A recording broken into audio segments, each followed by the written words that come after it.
Welcome back to the new video.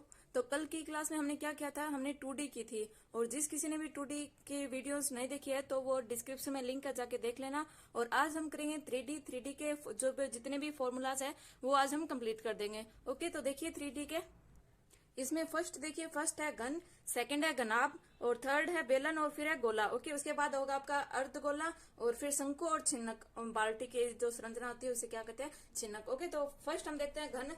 तो ये इस तरीके की जो आकृति होगी, घन और घना में क्या डिफरेंस होता है कि इसमें क्या होता है कि लंबाई, ऊंचाई और चौड़ाई दोनों अलग होती है, तीनों अलग होती है। और घन में क्या होता है, सभी भुजाएं समान होती है। अगर ये एक है ना तो ये भी एक होगा, और ये भी, इसके लंबाई, चौड़ाई और जो ऊंचाई है तीनों सेम होती है घन में। ओके, तो मैं इसको ए ले लेती हूँ। इसकी जो भुजाएं और लंबाई, ऊंचाई और जो चौड़ाई है वो क्या है, तीनों ए है। ओके, इस तरीके की जो आकृति है वो क्या आपका घन है। तो इसका घन का आयतन क्या होगा, ए की क्यूब। ओके, घन का आयतन होगा ए की क्यूब। और अभी देखिए, ये मान लो ये कोई, मैं ए, बी और सी, डी नाम दे देती हूँ। ओके, और इसको बिंदु को दे दिया ई, और ये हो गया एफ, और ये जी, और ये एच। इस तरीके से मैंने इसको नाम दे दिया। ओके, तो जो आपको बी और ई है वो क्या है, विकीर्ण होगा। यहाँ से लेकर बी से लेकर ई है वो विकीर्ण होगा। तो आपको विकीर्ण पूछ ले घन का, तो आप क्या फॉर्मूला लगाओगे, a√3। ओके, a√3 आप ये फॉर्मूला लगाओगे। और ये आयतन का क्या हुआ, ए की क्यूब।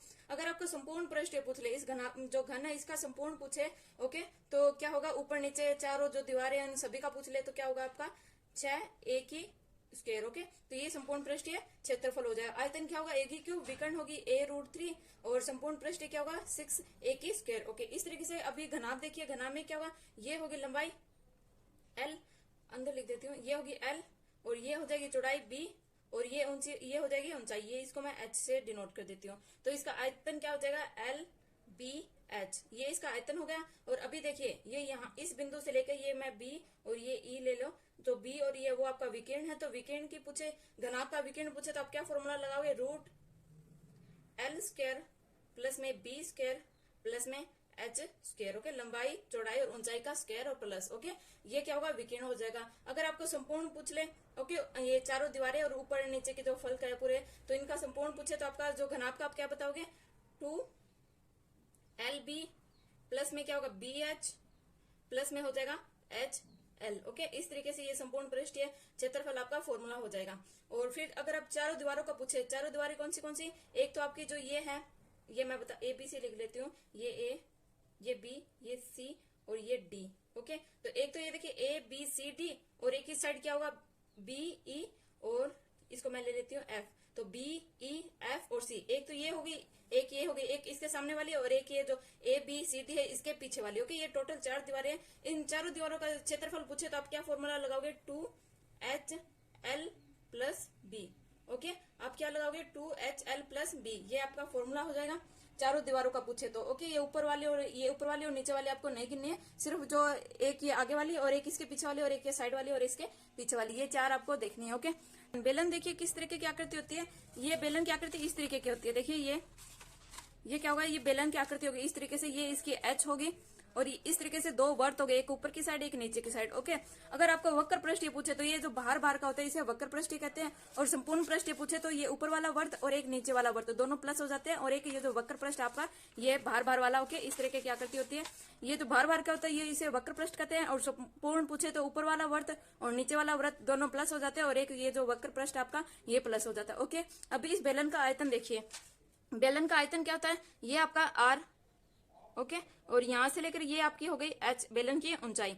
अभी देखिए बेलन का आयतन क्या होता है, पाई आर स्क्वायर h, ये बेलन का आयतन होता है। अगर आपको वक्र पृष्ठ पूछे, ये बाहर का पूछे, तो आप क्या बताओगे, 2πRh, तो ये क्या हो जाएगा आपका वक्र पृष्ठ क्षेत्रफल। ओके, अभी आपको संपूर्ण पृष्ठ पूछे तो संपूर्ण पृष्ठ क्या होता है, मैंने आपको बताया वक्र पृष्ठ वो आपका क्या था, 2πRh। और आपका जो 2 वक्र पृष्ठ में क्या होता है, एक तो संपूर्ण पृष्ठ में क्या था, वक्र पृष्ठ प्लस में ऊपर और नीचे जो 2 आपके वर्त हैं वो क्या हो जाए, प्लस हो जाए। तो एक वर्त का आपका क्षेत्रफल पता है क्या होता है, πr² होता है। और एक नीचे वाला हो गया, इसका क्या होगा, πr², तो 2 हो गए, तो प्लस में क्या हो जाएगा, 2πr²। ओके, ये आपका फॉर्मूला हो गया। तो हम देखते हैं इसमें 2πr कॉमन आ रहा है, तो 2πr मैंने कॉमन ले लिया, तो अंदर क्या बचा, h प्लस r। तो ये आपका क्या हो जाएगा, संपूर्ण पृष्ठीय क्षेत्रफल। ओके, इस तरीके से एक तो वक्र पृष्ठीय क्षेत्रफल और दो वर्त हो गए तो 2πr², तो ये मैंने लिख दिया, और 2πr हमारा कॉमन आ रहा था, h + r ये हो गया। नेक्स्ट देखिए गोला। ओके, गोला में ये बीच वाला केंद्र हो गया, यहां से लेकर यहां तक ये क्या हो गई हमारी r हो गई। अभी इस गोले का आयतन पूछा तो क्या हो जाएगा 4/3πr³। ओके, ये गोले का आयतन होता है। और पृष्ठ ये आपको बिल्कुल भी कंफ्यूज नहीं होना है, क्या अगर आपको पृष्ठीय क्षेत्रफल पूछ ले या वक्र पृष्ठीय, दोनों सेम ही चीज होती है, और संपूर्ण पृष्ठीय होता है वो अलग होता है। वक्र पृष्ठीय और पृष्ठीय एक ही चीज होती है। ओके, तो आपको कंफ्यूज नहीं होना है, आपको कोई सा भी नाम इसमें दे सकता है। ओके, तो पृष्ठीय क्षेत्रफल पूछे गोले का तो क्या होगा 4πr²। ओके, ये आपका पृष्ठीय क्षेत्रफल हो जाएगा। नेक्स्ट देखिए अर्धगोला। अर्धगोले का क्या होगा, तो नेक्स्ट है आपका अर्धगोला। ओके, गोले का आयतन क्या होता था, क्या होता है 4/3πr³। तो अर्धगोले का आयतन क्या हो जाएगा, ये यहां से लेकर यहां तक क्या हो जाएगी r है। देखिए गोला इस प्रकार से है, और देखिए इस ऊपर भाग वाले भाग को हम अलग कर देते हैं तो ये क्या हो जाएगा अर्धगोला, और यहाँ से लेकर यहाँ तक क्या थी हमारी r थी। ओके, अभी देखिए इसका आयतन क्या होगा, गोले का आयतन होता है 4/3πr³, और इसका आधा करेंगे तो हमारा क्या हो जाएगा 2/3πr³। ओके, तो हमारा आयतन क्या हो जाएगा 2/3πr³। और इसी तरीके से वक्र पृष्ठीय क्या हो जाएगा, वक्र पृष्ठीय गोले का क्या होता है 4πr², और इसका क्या हो जाएगा, फिर हम इसका आधा करेंगे तो क्या हो जाएगा 2πr²। ओके, तो ये हमारा अर्धगोले का क्या हो जाएगा वक्र पृष्ठीय है। अभी संपूर्ण पृष्ठीय पूछा है, तो मैंने आपको बताया संपूर्ण पृष्ठीय क्या था, वक्र पृष्ठीय प्लस में, और नीचे वाला जो वर्त है आपका वो प्लस हो जाएगा। ओके, तो हमारा वक्र पृष्ठीय क्या था 2πr²। ओके, तो ये हो गया 2πr², और प्लस में नीचे वाला वर्त इसका क्षेत्रफल क्या होता है πr², तो प्लस में मैंने कर दिया πr², तो ये क्या हो गया 2πr² प्लस में πr² हो गया 3πr²। ये आपका हो गया संपूर्ण पृष्ठीय क्षेत्रफल। अभी देखिए शंकु। शंकु में क्या होता है, ये केंद्र नीचे एक वर्त होता है, और इस तरीके से जो बर्थडे बॉय की टोपी होती है उस आकृति की शंकु होता है। ओके, तो इसमें क्या होता है, ये हमारे क्या r है, और ये जो तिरछी है ये हमारी तिर्यक ऊंचाई। ओके, ये तिर्यक ऊंचाई को l से डिनोट करते हैं, L, और ये इस यहाँ तक लेकर और ये केंद्र यहाँ तक इसकी ये ऊंचाई h है। देखिए इस तरीके की आकृति होती है शंकु की।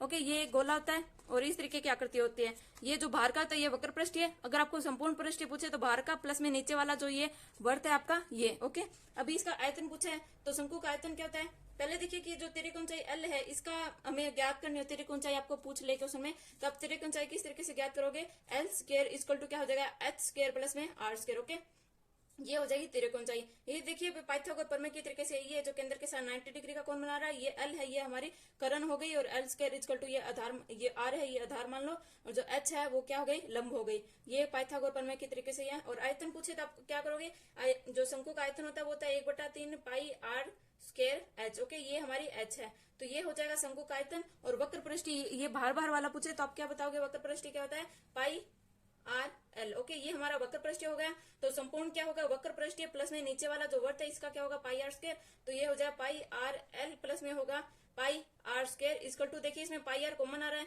तो मैं πr को कॉमन ले लूंगी, तो अंदर क्या बचेगा πr, अंदर बचेगा l प्लस r। ओके, ये आपका क्या हो जाएगा संपूर्ण पृष्ठीय क्षेत्रफल। अभी देखिए छिन्नक। छिन्नक क्या होता है, ये देखिए शंकु की आकृति होती है इस तरीके से, तो हम शंकु का ये छोटा सा ऊपर वाला शंकु का भाग अलग कर देते हैं। ओके, ये छोटा शंकु अलग कर देंगे तो ये जो आकृति हमारे बचेगी वो क्या होगी शंकु की आकृति, सॉरी छिन्नक की आकृति। देखिए इस तरीके से होता है, ये शंकु की आकृति होती है, ये ऊपर वाला, ये जो ऊपर वाला भाग है ये हम अलग कर देते हैं। ओके, तो ये हमारा क्या जो है छिन्नक की आकृति हो जाएगी इस तरीके से। देखिए ये मैंने ऊपर वाला जो शंकु का भाग था ये मैंने अलग किया, तो ये जो आकृति होगी वो हमारे बाल्टीनुमा आकृति होगी। देखिए इस तरीके से, ये ऊपर वाला बड़ा वर्त और नीचे छोटा सा वर्त है, ये बाल्टी की संरचना, और शंकु के ऊपर वाले भाग को अलग करेंगे तो ये छिन्नक की आकृति बन जाती है। ओके, तो ये इस तरीके से आकृति। ओके, ये ऊपर वाला बड़ा वर्त है और नीचे वाला छोटा है, तो हम ऊपर वाले वर्त की जो आर है उसको कैपिटल आर मान लेते हैं और नीचे वाले को क्या मान लेते हैं स्मॉल आर। ओके, और जो ये है ये हमारी क्या हो जाएगी इस तरीके से, ये जो है वो क्या होगी एल। ओके, और इसकी जो आर होगी वो क्या होगी कैपिटल आर, और इसकी जो आर होगी वो हो जाएगी स्मॉल आर। ओके, इस तरीके से मैंने ये मान लिया है।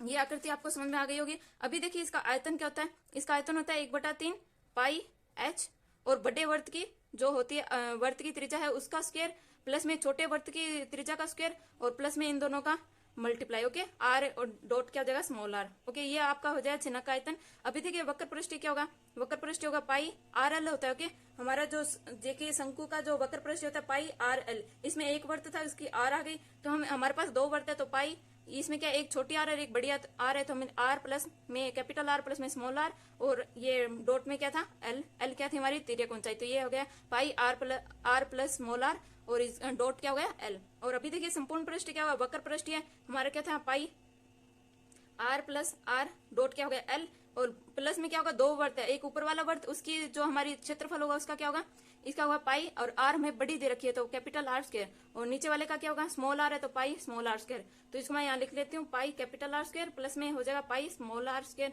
ओके, इस तरीके से ये हो गया। ये आपका कॉमन आ रहा है, आप कॉमन ले लेना, वरना आप इस तरीके से भी इसको रख सकते हैं। अभी देखिए हम शंकु का तिर्यक ऊंचाई ज्ञात करने का ये फॉर्मूला था हमारा, और इसकी ऊंचाई क्या हो जाएगी, यहाँ से लेकर यहाँ तक ये ऊंचाई हो जाएगी। तो अगर हमें छिन्नक की ऊंचाई ज्ञात करनी है तो हम किस तरीके से करेंगे, देखिए छिन्नक की ऊंचाई जो एल है वो ज्ञात करने के, तिर्यक ऊंचाई वो ज्ञात करने का फॉर्मूला होता है रूट एच स्क्वायर, ऊंचाई का स्क्वायर यहाँ से लेकर यहाँ तक ये ऊंचाई आपकी, तो एच का स्क्वायर प्लस में जो आपकी जो बड़े आर की त्रिज्या है, बड़े वर्त की त्रिज्या माइनस क्या हो जाएगी छोटे वर्त की त्रिज्या, इसका स्क्वायर, ये आपका हो जाएगा छिन्नक का तिर्यक ऊंचाई का फॉर्मूला। एक छोटा सा फॉर्मूला और होता है जो आपको है ना एमसीक्यू में पूछा जाता है, और वो देखिए क्या होता है।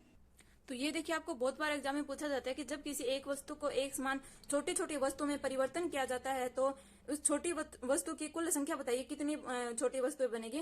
तो इसमें आपको क्या देता है, शंकु भी दे सकता है, गोला भी दे सकता है, वस्तु के रूप में कुछ भी दे सकता है। उसको आप छोटे छोटे भाग में, जैसे कि मैंने गोला मान लिया, ओके, ये एक हमारे पास बड़ा गोला है और इसके हम छोटे छोटे गोले बनाते हैं, तो कुल कितने एक समान आकृति के छोटे छोटे गोले बनेंगे ये हमें बताने, इनकी कितनी संख्या होगी ये आपको बताने होगी। ओके, तो आप देखिए कि छोटी वस्तु की संख्या क्या होगी, छोटी वस्तु की संख्या क्या होगी, देखिए जो आपकी जो बड़ी वस्तु है उसका आयतन, आपको वस्तु कुछ भी दे सकता है, अगर आपको शंकु दे दिया तो जो पूरे शंकु का आयतन बटे आपको छोटे छोटे शंकु है उनका आयतन। ओके, आपको अलग अलग त्रिज्या दे रखी होगी, छोटे शंकु की त्रिज्या अलग पाएगी, ऊंचाई वो अलग भी मिलेगी। ओके, तो इसमें क्या होगा, बड़ी वस्तु का आयतन और अपॉन में क्या हो जाएगा छोटी वस्तु का आयतन। मैंने यहाँ गोला लिया तो गोले, बड़े गोले का आयतन बटे छोटे गोले का आयतन। ओके, तो आपका क्या आ जाएगा, इन जो छोटी वस्तु उनकी संख्या आ जाएगी। इस बड़े गोले से छोटे छोटे गोले बनाए जाते हैं, तो कुल कितने गोले बनाए जाएंगे उनकी संख्या पूछिए छोटे छोटे। ओके, तो ये फॉर्मूला आप यूज करोगे, बड़ी वस्तु का आयतन बटे में क्या होगा छोटी वस्तु का आयतन। ओके, आयतन मैंने सभी का बता दिया आपको, घन का, घनाभ का, बेलन का, अर्धगोले का, शंकु का और गोले का। ओके, तो आज ये 3D के इतने ही आपके फॉर्मूलाज थे, और थैंक यू सो मच। अच्छा लगे तो like share and subscribe. Bye.